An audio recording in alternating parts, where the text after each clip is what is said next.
Space element. Space element जो यहाँ पे विशुद्धि चक्र में रहता है। अब ये स्पेस एलिमेंट है क्या? इसका बीज अक्षर तो हम है, लेकिन है क्या ये स्पेस के अंदर ही बाकी सब तत्व है। स्पेस बहुत विशालकाय है, अनंत है। आकाश तत्व जो है वो अनंत है। ये एक प्रकार सा वैक्यूम है। अगर मैं यहाँ कुछ बोल रहा हूँ, आप तक आवाज़ आ रही है, तो ये स्पेस एलिमेंट के माध्यम से ही आ रही है। और आकाश तत्व के अंडर में ही बाकी सारे तत्व हैं। ये बहुत विशालकाय है, इसकी कोई और छोर नहीं है। भगवान शिव ने यहाँ पे विशुद्धि चक्र, विशुद्धि क्यों बोला जाता है? जो सब चीज़ों को शुद्ध कर दे, उसका मतलब है विशुद्धि। भगवान शिव ने यहाँ पे हलाहल विष को धारण किया। क्यों? क्योंकि उनका स्पेस एलिमेंट बैलेंस है। उन्हें पता है कि इसको बैलेंस कैसे करना है, विशुद्धि मतलब विष को भी शुद्ध कैसे कर देना है। इसीलिए मैंने जो तंत्र वाली क्लास ली थी उसमें बताया था कि भगवान शिव को वैद्यनाथ भी कहते हैं। रसेश्वर तंत्र में ये बताया गया है कि भगवान शिव जानते हैं कि विष को अमृत में कैसे बदलना है।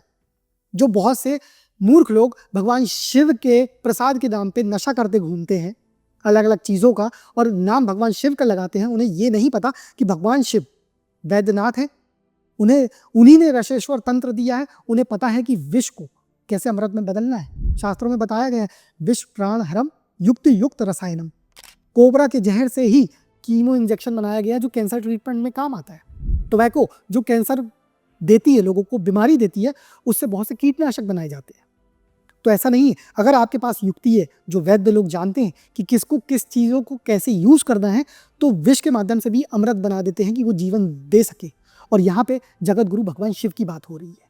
उन्हें पता है कि विष को कैसे अमृत बनाया जा सकता है। इसीलिए वही एक केपेबल थे जो हलाहल विष को धारण कर सकते रहे अपने विशुद्धि चक्र में, क्योंकि उनको शुद्ध करते आता है। वो खुद ही आकाश तत्व है, वो जगत गुरु हैं। तो आप ये समझ लो, अगर स्पेस एलिमेंट आपका बैलेंस है तो मतलब आपका जीवन बैलेंस है। आपके घर में नेगेटिविटी आ ही नहीं सकती। अगर नेगेटिविटी है तो वो शुद्ध करना जानता है। स्पेस एलिमेंट अगर डिस्टर्ब हुआ, ब्रह्म स्थान घर का डिस्टर्ब हुआ, तो सब कुछ डिस्टर्ब हो गया। क्यों? क्योंकि आपने मेन चीज़ ही गड़बड़ कर दी। वो ब्रह्म स्थान है, मतलब ब्रह्म का स्थान। लेकिन अगर स्पेस एलिमेंट बैलेंस है तो वो सब चीज़ को बैलेंस करने की क्षमता रखता है। आपको ज्ञान, क्योंकि स्पेस एलिमेंट से ही ज्ञान आता है, आपको ज्ञान आएगा कि बाकी चीज़ों को बैलेंस कैसे करना है। क्योंकि स्पेस एलिमेंट जब डिसबैलेंस होता है तो व्यक्ति कंफ्यूज हो जाता है, व्यक्ति अंधकार में चला जाता है, व्यक्ति के अंदर से ज्ञान विलुप्त होने लगता है। व्यक्ति को पता नहीं होता है कि कब क्या करना है। व्यक्ति की मानसिक स्थिति बिल्कुल सुन्न होने लगती है, दिमाग पूरा ठप होने लगता है। जब मेंटल स्थिति बिगड़ने लगे, समझ लो स्पेस एलिमेंट खराब है। व्यक्ति की सुनने की क्षमता भी कम हो जाती है, क्योंकि मैंने बताया शब्द है आकाश, आकाश तत्व तो शब्द है, तो ईयर कानों से सुनते हैं ना, सुनने की क्षमता भी खराब हो जाती है। तो ये है स्पेस एलिमेंट।